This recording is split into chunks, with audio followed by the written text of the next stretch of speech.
복음이 혼미한 세대, 이런 제목의 말씀 함께 나누도록 하겠습니다. 새해를 맞이한다고 하는 것은 참으로 너무너무 귀한 일이고 복된 일이에요. 하루하루가 선물이에요.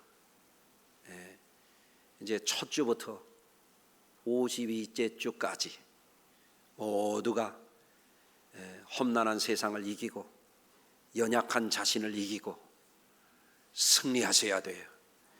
옆에 분하고 한번 손잡고 인사 나누시겠습니다. 금년에 꼭 승리합시다. 아멘. 가난도 이겨야 되고 병마도 이겨야 되고, 그렇죠? 사람의 미혹도 이겨야 되고, 사탄의 시험도 이겨야 되고, 사망 권세도 이겨야 되고, 우리가 승리해야 돼요. 할렐루야. 올해 제가 하나님 앞에 기도하고 또 목회 계획을 하면서 한 가지 결심한 것이 있어요. 금년에는 우리 성도님들 한 분도 빠지지 말고 구원의 확신을 갖게 해야 되겠다. 그리고 우리 교회가 가장 하나님의 진리 안에서 건강한 교회, 좋은 교회로 발돋움해야 되겠다, 이런 생각을 하면서 금년도 전반기에는 오늘부터 한 4, 5주 동안은 복음을 받아들일 수 있는 준비를 갖추는 설교 말씀을 전하고, 그리고 한 20여 주간에는 복음에 대해서 아주 집중적으로 설교를 하려고 그래요. 그래서 복음 중심의 그리스도인 되도록. 무슨 중심이요? 복음 중심의 그리스도인 되도록. 또 후반기에는 집중해서 복음 중심의 교회가 되도록. 교회는 많지만 복음의 진리에 정통하게 서지 않으면 교회가 변질되고 타락하거든요. 물이 흐려지면 물고기 등이 굽고 문제가 생기거든요. 교회가 건강해야 돼요. 교회가. 그래서 금년에는 제가 아주 작심하고 우리 성도들에게 구원의 확신을 드리고, 그리고 금년에 우리 교회가 복음적인 체질로 완전히 변화되도록 여기에 아주 전심하려고 합니다. 그러니까 초만해서 되겠어요? 여러분이 함께 하셔야 되죠. 제가 이렇게 하는 것은 목회자로서 우리 성도들에게 최고의 축복이 되게 하는 것은 구원의 확신 갖게 하는 거거든요. 근데 어떤 때는 믿어졌다가 안 믿어졌다가, 구원 받은 것도 같다가 안 받은 것도 같다가, 그렇게 오락가락해서는 안 되거든요. 확신에 거해야 되거든요. 확신에. 그러니까 일생일대에 한 번 기회라고 생각하고 한 주 빠지면 손해예요. 그러니까 금년에는 여러분이 비가 오나 눈이 오나 하여간 막 몸살이 나더라도 오세요. 아주 목숨 걸고 이 말씀의 은혜 꼭 받으셔야 됩니다. 자, 그래서 오늘 이제 첫 시간인데 첫 번째로 말씀을 드리고자 하는 것은 우리는 구원의 진리가 되신 예수 그리스도의 복음을 믿는 신앙인들이에요. 무슨 진리냐면 수학적인 진리 아니에요. 물리학적인 진리 아니고요. 인문학적인 진리, 자연과학적인 진리를 말하는 게 아니에요. 그거는 이 세상적인 거예요. 그거를 훨씬 초월하는, 어마어마하게 초월하는, 영원히 초월하는 그 진리, 구원의 진리, 그게 뭐냐면 예수 그리스도 안에 있는 복음의 진리예요. 그거를 믿는 신앙인들이라 말입니다.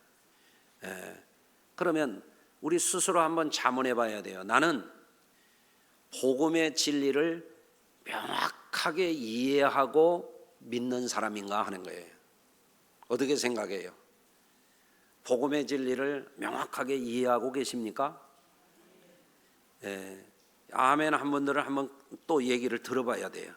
아멘이 쏙 들어갈지 몰라요. 예? 내가 복음의 진리, 영원한 진리, 이 어마어마한 진리, 인간의 진리, 세상 진리를 초월하는 이 진리, 이 진리를 내가 제대로 명확하게 이해하고 이것을 믿는다면 자기 말로 잘 설명할 수 있는 수준이 돼야 돼요. 복음은 말이야, 이게 복음이야. 이렇게 믿어야 이게 복음으로 이게 열매 맺어. 이렇게 말할 수 있어야 돼요. 첫째는 자기 자신에게 나는 복음의 진리를 가졌다. 그리고 사랑하는 자녀에게도 야, 예수 잘 믿어야 너가 영원히 복을 받아. 너 공부해봐야 그거 몇십 년 못 써. 너 돈 버는 거 그거 쓰다가 버릴 거야. 확신 있게 얘기해야 돼. 확신 있게. 네? 하늘로부터 오신 그 진리 아니면 땅에서 나는 진리 가지고 너는 조금 쓰다가 소용없어. 다 허사가 돼. 그게 모래성을 쌓는 거야. 복음을 믿어야 돼. 복음의 진리를 알아야 돼. 예수 믿고 구원받아. 이거 할 수 있어야 되거든요. 나 좀 봐. 내가 믿으니까 나는 좋아. 행복해. 나는 소망이 있어. 겉사람 후패해도 날마다 새로워.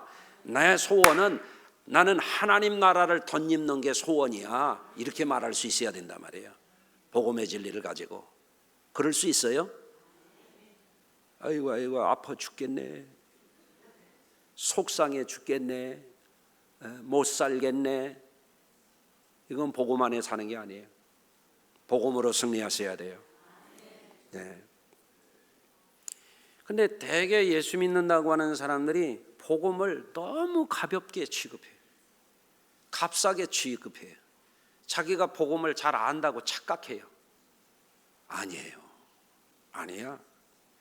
왜 그러냐면 우리나라의 교회들이, 교단들이, 개신교회 정통교단이라고 하는 교단들이 대개 복음주의들이 교회예요. 우리 감리교회도 복음주의, 장로교도 복음주의, 성결교도 복음주의, 오순절교단인 순복음도 복음주의, 침례교도 복음주의, 구세군도 복음주의, 성공회도 복음주의예요. 예? 나사렛도 복음주의예요. 이게. 근데 복음을 너무 간단하게 예수 믿으면 구원받나 그 얘기만 해. 어떻게 믿어야 구원받는다 소리를 안 하는 거야.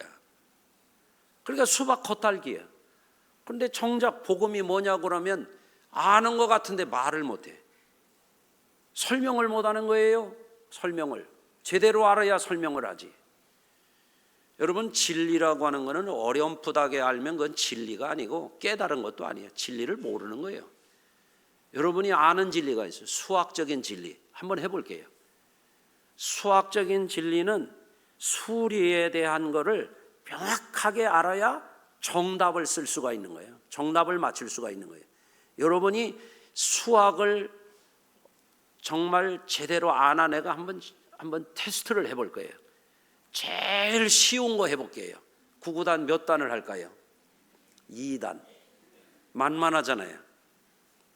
눈 뜨고 한번 구구단 해봐요. 2는 26. 아이고 잘하시네.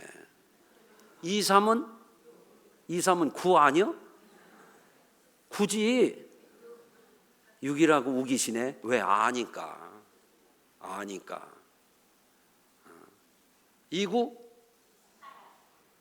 29가 갑자기 또 8이 됐어요. 29, 18. 그죠?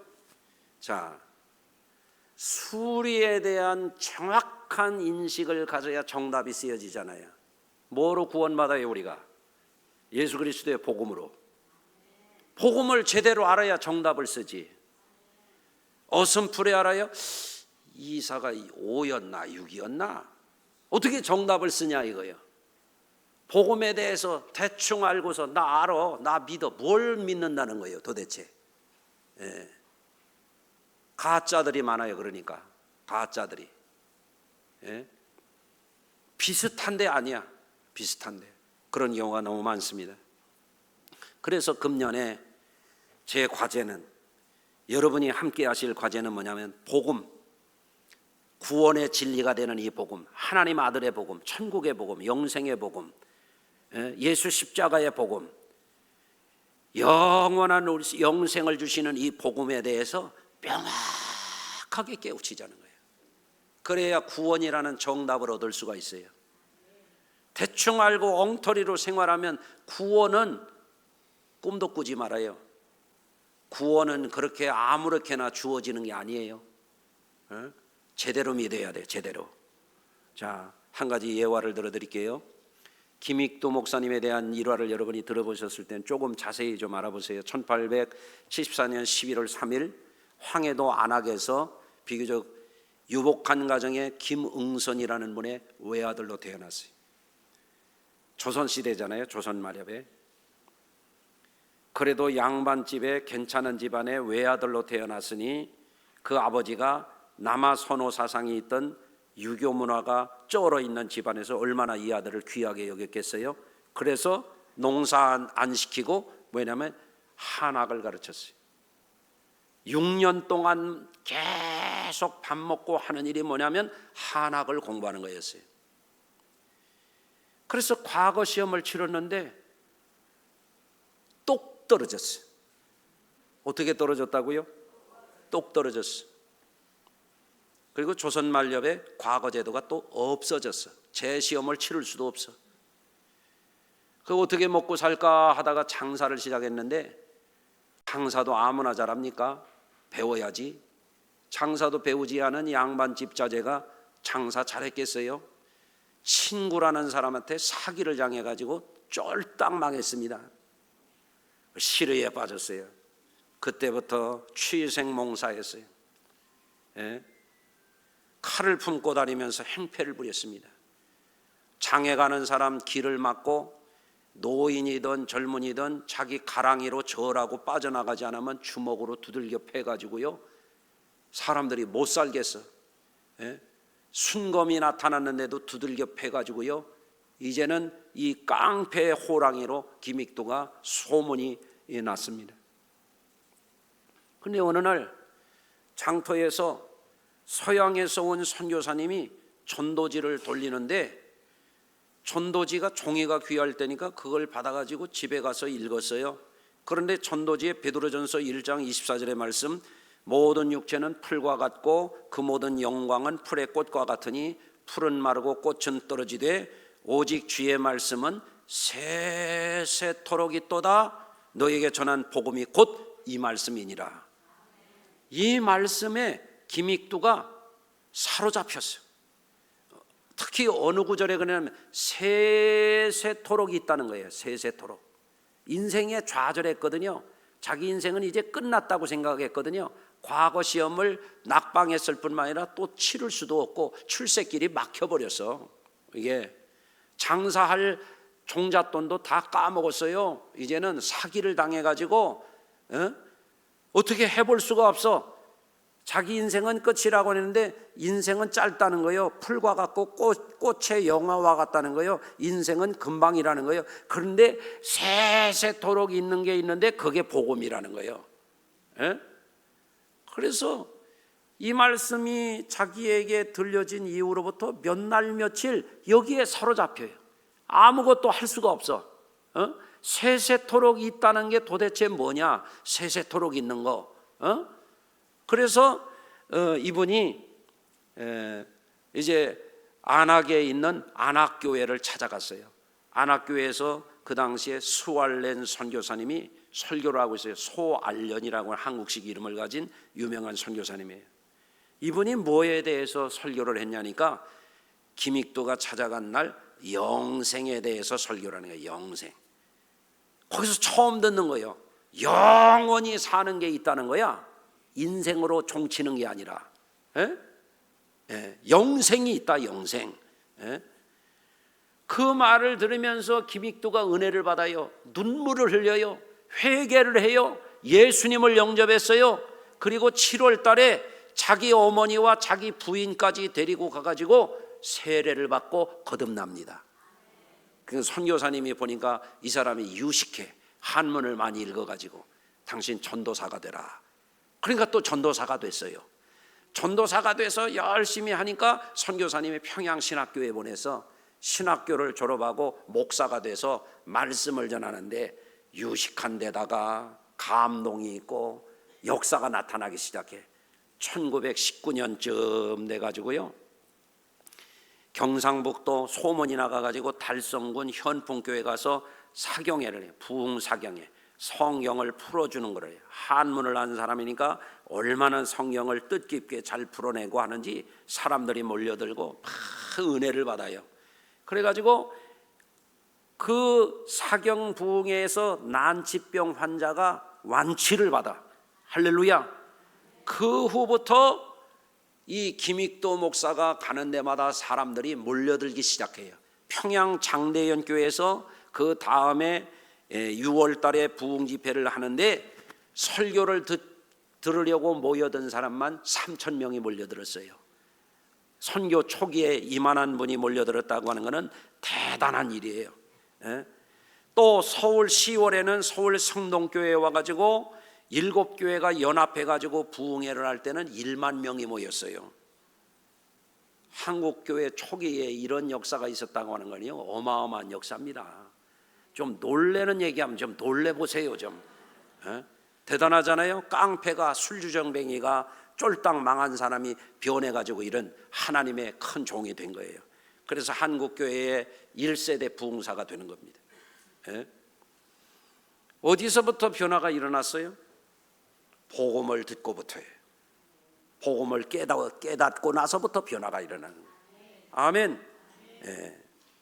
여러분, 복음이 한 사람에게 분명하게 깨달아지고 그것을 확신하며 증거가 될 때에 자신도 구원받지만 복음을 제대로 알고 복음을 제대로 깨닫고 복음을 체험한 사람을 통해서 많은 사람이 구원의 길로 인도함을 받는 거예요. 할렐루야. 그런데 만일 자신이 복음을 믿는다고 해도 뭘 믿는지 모르겠어. 맨날 그게 그거야. 해가 바뀌었는데 달력은 바꿔 달았는데 달라진 게 아무도 없어. 그러면 안 된다는 거죠. 따라서 하십시다. 새해, 새 마음, 새 믿음, 새 사람으로 승리하자. 아멘. 아니, 새해 되면 뭐해요? 맨날 먹어봐야 배도 안 부른 나이나 먹지. 나이 잡수셨어요. 배부릅니까? 그 뭐예요 도대체 인생이? 새해는 새 마음 먹고 새 은혜 받고 새 사람 돼서 좋은 열매 맺자고요. 아멘. 그거 하려고 제가 아주 작심을 했습니다. 아주 한 주 빠지면 손해가 어마어마하게 날 테니까 아주 그런 줄 아셔. 자, 저는 생각해 보면 하나님 은혜예요. 제가 목사 안 됐으면 벌써 죽었을 사람이요. 왜 그러냐면 박목월의 시가 우리 집이었으니까. 술 읽는 마을마다 타는 저녁놀이 우리 집이었어. 우리 할아버지 농사지면 누룩을 만들고 호밀 농사져가지고 마대자루에다가 효모는 가지고 밟아서 잔뜩 광에 싸놔요. 그러면 해마다 이만한 항아리에다가 한쪽은 다 익었고 한쪽은 중간이고 한쪽은 새로 하고 술이 끊어지질 않았어. 용술하고 대나무 빨로 한 거 박아가지고 떠다가 매일 잡수신. 어떤 양반들 제가 요만한 우리 손주만 할 때 보면은 갓 쓰고 두루마기 입고 와가지고 2박 3일 우리 집에서 놀고 갔어요. 장구 치고 단소 불고 시조하다가. 그러다가 우리 집이 망했잖아요. 그런데 저는 막내 손자로서 늘 할아버지 상에서 밥을 먹었어요. 우리 아버지, 어머니, 우리 형들, 삼촌들은 둥그런 상에서 따로 먹고 할머니, 할아버지 겸상하는데 막내 손자가 거기에 끼었는데 그 막내 손자가 누구냐면 접니다. 우리 할아버지가 반주를 드셔. 그러면 제가 이렇게 쳐다보고 있으면 너도 먹어봐라. 이래봬도요 내가 주력이 오래된 사람이에요. 생각해봐요. 그런 집에서 컸으니 예수 안 믿었으면 벌써 술 먹고 죽었지. 술독에 빠졌겠지. 안 그렇겠어요? 근데 은혜예요. 어려서부터 젖 먹어서부터 형들에게 누님에게 업혀서 교회를 나가기 시작해서 지금까지 교회 생활하잖아요. 85년도에 신학대학을 졸업하고 벌써 40년이 넘도록 사역하잖아요. 예? 그 가운데 하나님이 복음의 은혜를 주셔서 망한 집안에서 가난하게 서럽게 고하게 해서 컸지만 돈 바라보지 않고 세상 출세 안 바라보고 이 길로 가겠다고 나와가지고 선교를 열심히 해서 선교 목회 개척교회 하면서 그 아들 낳아놓고 도망간 집에 애들 5만 원 받는 데서 쪼개가지고 학비 줬어요. 애들 이래가면서 선교를 시작했어요. 40여 년 동안 중국에 가서 20년 넘게 선교를 해가면서 가서 항상 가르친 게, 제가 목회학도 했고 신학도 했고 상담심리도 했고 치유상담도 공부했지만 뭘 가르쳤냐면 복음을 가르쳤어요. 복음. 가장 중요한 거예요. 가장 중요한 거. 그래서 10수년 전에 책을 냈었잖아요. 이것이 복음이다. 근데 그때 딱 10개만 썼어요. 10개. 복음에 대해서. 많이 쓰면 안 읽을까 봐 압축해가지고 쓴 게 10개예요. 원래 얼마나 가르쳤냐면 20개 이상을 가르쳤어요. 그래서 금년에 우리 성도님들에게 내가 작심하기를, 내가 금년에는 아주 역점을 둬가지고 아주 삶을 쏟아 부어서 우리 성도들이 복음을 알도록 적어도 20주 이상을 이 복음에 대해서 아주 귀가 뚫어지게 그냥 우리 성도들이 복음을 확신할 수 있도록 해야 되겠다, 이런 마음을 가진 거예요. 그러니까 여러분들이 열심히 내셔야 되잖아요. 손뼉도 마주쳐야 소리가 난다고. 저만 열심히 해서 되겠어요? 여러분 한 주 한 주 최선을 다하시면 여러분 구원의 확신을 갖고 영원한 복이 여러분의 것이 될 줄로 믿습니다.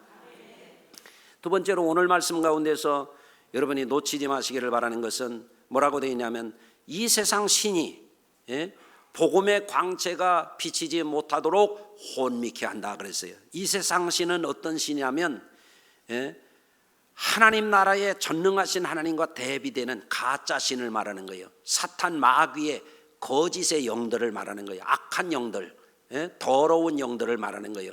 분열의 영들을 말하는 거예요. 의심의 영들을 말하는 거예요. 못 믿게 하는 영들을 말하는 거예요. 이 혼미케 하는 영이 역사하면 복음을 들어도 안 들려요. 복음을 들어도 깨달아지질 않아. 복음을 들어도 믿어지질 않아. 왜? 의심의 영이기 때문에 그래요. 분열의 영이기 때문에 그래요. 혼미하게 하는 거예요.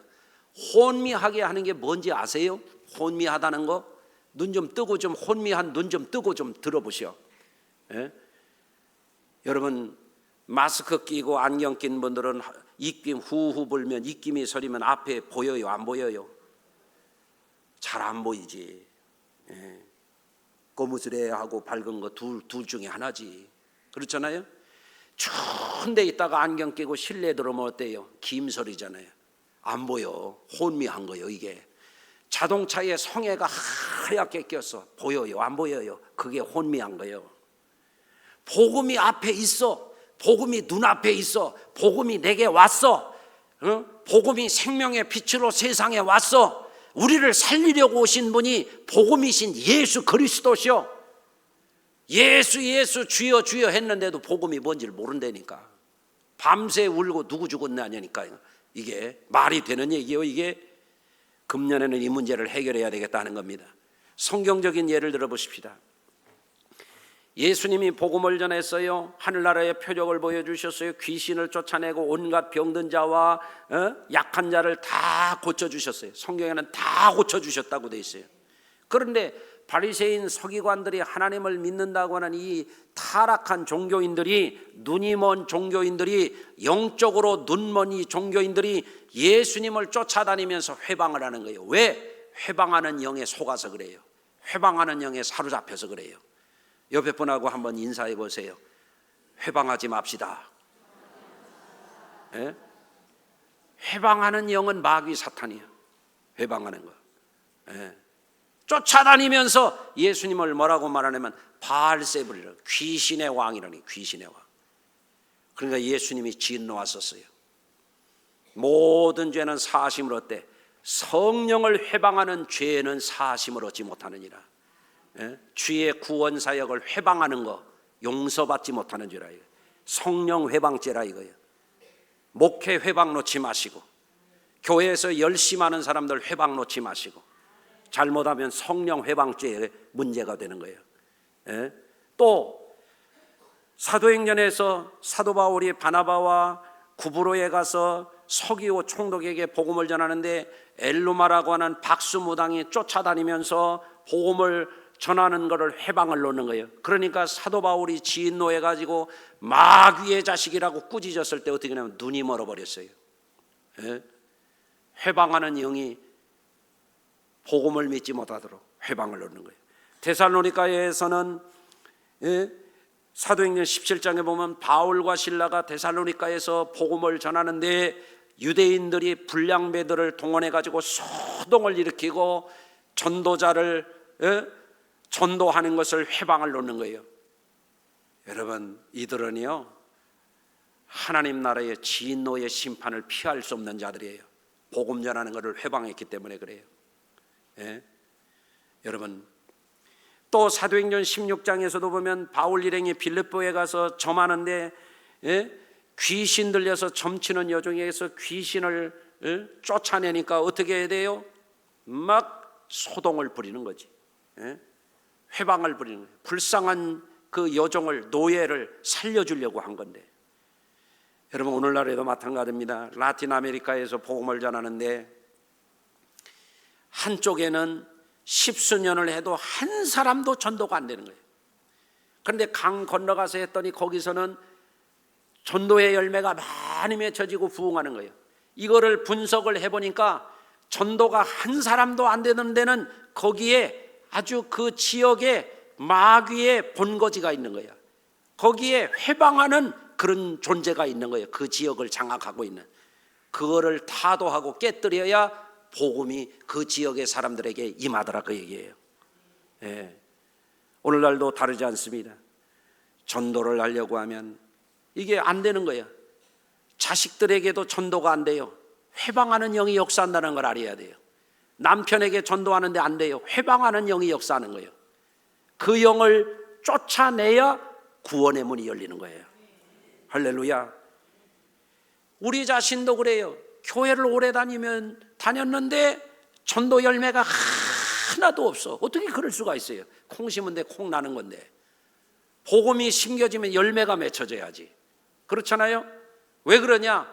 복음을 혼미케 하는 영들이 우리로 하여금 우리의 신앙을 흐리게 만드는 거예요. 오리무중에 빠뜨리는 거예요. 금년에 이 문제 해결받으셔야 돼요. 세 번째, 복음에 대하여 눈을 멀게 하면서 하는 이 영이 어떤 역사를 하느냐 하는 것을 구체적으로 우리가 알아야 돼요. 첫째는 복음의 진리를 의심하게 만드는 거예요. 어떤 사람은 그렇게 해요. 천국에 가봤어. 가봐야 알지. 그건 믿음이 아니잖아요. 성경은 뭐라고 말해요? 믿지 않는 게 죄야. 여러분, 믿음이 진리를 아는 방법이에요. 세상 방식은 머리를 써서 하는 거예요. 근데 하나님의 진리는 요 작은 머리로 모르는 거야. 하나님이 주신 거니까 아멘하고 믿어야 구원을 받는 거예요. 이게 또 혼미하게 하는 영이 뭘 하느냐? 죄에 빠지게 해요. 죄에 빠져. 죄에 빠진 사람의 특징이 뭐냐면 자기가 하는 짓이 죄인 줄을 몰라요.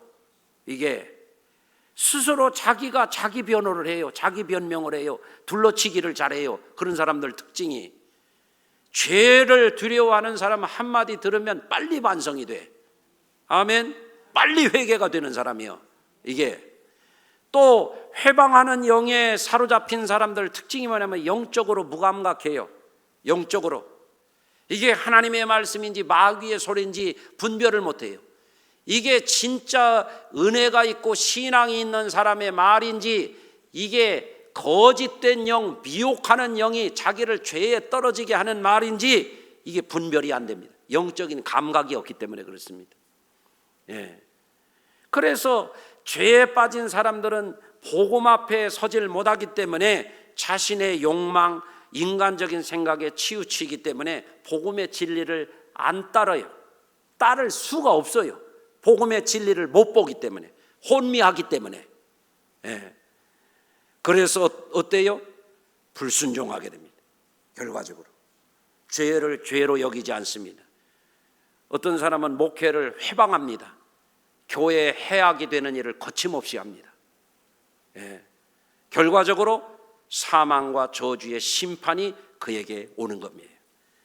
여러분, 회방하는 영에게 지배당하지 않는 성도들이 되시기를 바라요. 그래야 복음의 빛에 자기 자신을 비춰보게 돼요. 복음의 빛에. 여러분, 그렇기 때문에 복음 앞에 서면 자신의 실체가 보여. 아, 내 힘으로 내가 구원받을 수가 없구나. 사도 바울이 예수님을 만나고 그러잖아요. 오호라 나는 곤고한 자로다. 누가 나를 이 사망의 몸에서 건져내랴 그러잖아요. 이게 뭐냐면 영적인 각성이에요. 내 힘으로 구원받을 수가 없는 거예요.